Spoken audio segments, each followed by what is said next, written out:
So, we are all familiar with the terms and phrases such as fourth wave feminism, wokeism, liberalism, all of these different terms to describe the left and really to describe neurotic femininity, or I suppose you could say toxic femininity. But we're also familiar with the terms like manosphere, red pill, MGTOW, which is an acronym for men going their own way. That's the earliest term I can recall in regards to men. Now, the issue with the opposite end of the spectrum, i.e. MGTOW, manosphere, red pill content, and beliefs and ideologies, is that it has a lot of truth into it. It has a lot of it. And I realized that at a young age as I was viewing content talking about MGTOW. I was like, wow, these guys have got a lot of this right. But their solution sucks. Their solution is essentially to become either a sexless monk who just lives isolated from society and just goes ahead and just lives a one-way trip lifestyle of, hiking, biking, motorcycling, swimming, jumping, tanning, going to beaches, all the fun stuff, all the fun things that you do, but doing them alone, doing them isolated, doing them without a woman, without marriage, without kids.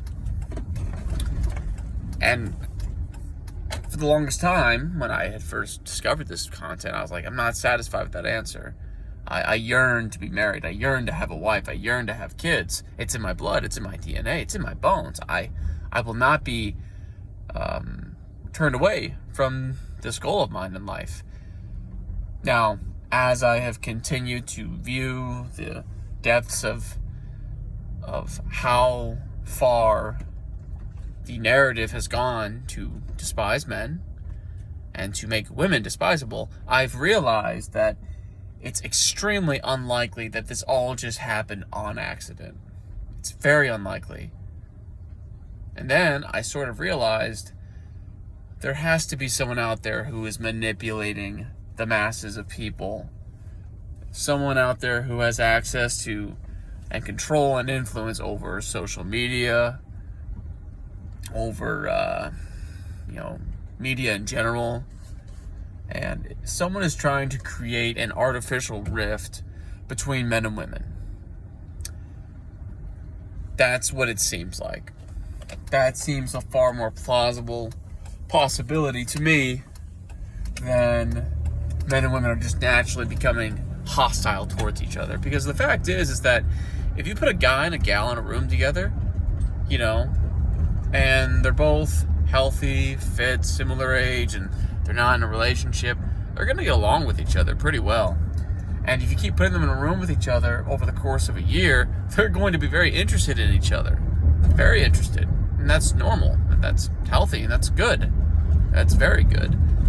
So the question is why are men and women so at each other's throats if this is something that would happen naturally if you were to put the man and woman in the room with each other? Well, it's a long-scale psychological operation to, I think, make men and women as opposite and detestable as possible to each other. Firstly, don't ever let them interact with each other in real life.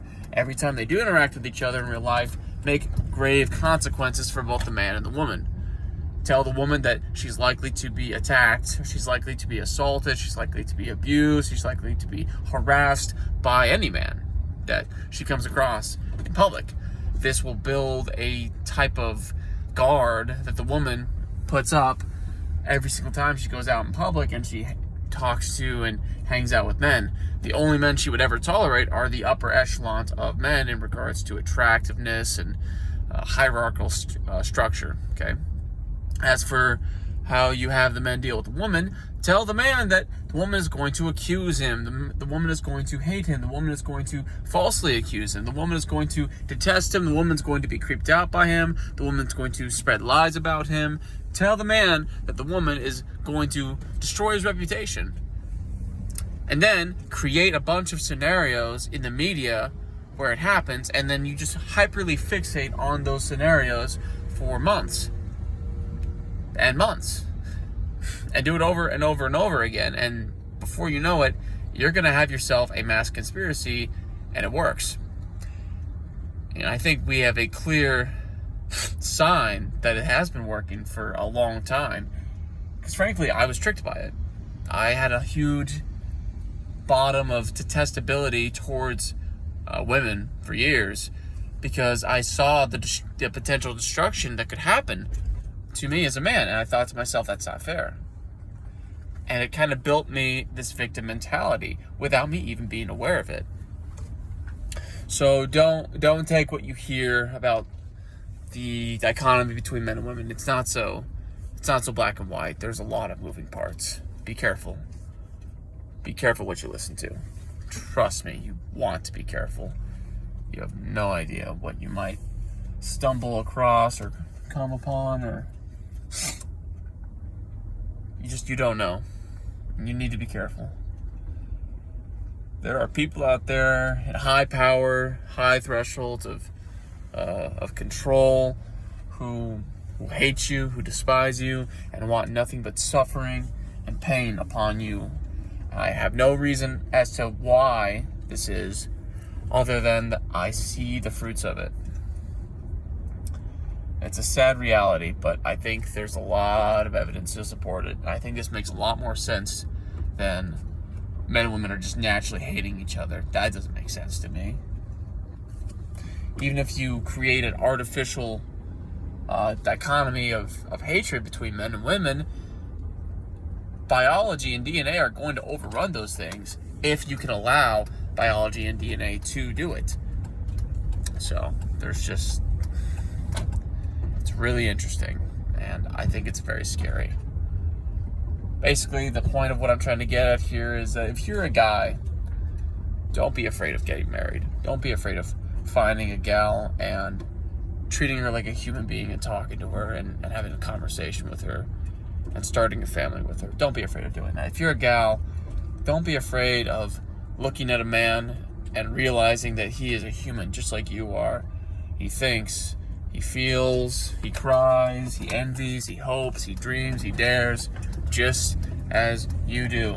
And in a lot of ways, if not always, men and women want the same things. We really do. When you get down to it, we want a fulfilling life. And I think that we've been sold a lie for a long time, far too often. And I think it's time that both men and women wake up to this lie.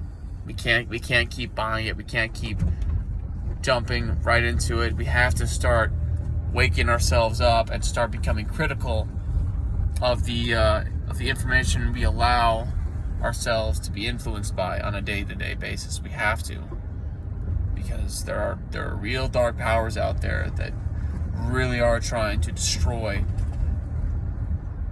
man and woman by dividing them and making them hate each other. That's what I think. So, if you're a young man, be careful, be prepared, be smart. But when you see another human being, realize that they're another human being. Do not dehumanize them. Do not dehumanize her. If you're a woman watching this video, you see a man, don't just think what you've been told to think your entire life. Think for yourself. Think for yourself. Come to your own conclusions about life. Treat this person before you as a human being, breathing, living, full of life and wonder and adventure. Please. I'm begging you. I am serious about that. Because if we allow our society to crumble and to stop having kids, we will lose. I think that's something that's essential for our society. I can't put into words how it's essential, but I think it is. Anywho, these are my thoughts. If you watched, I appreciate it. Take care.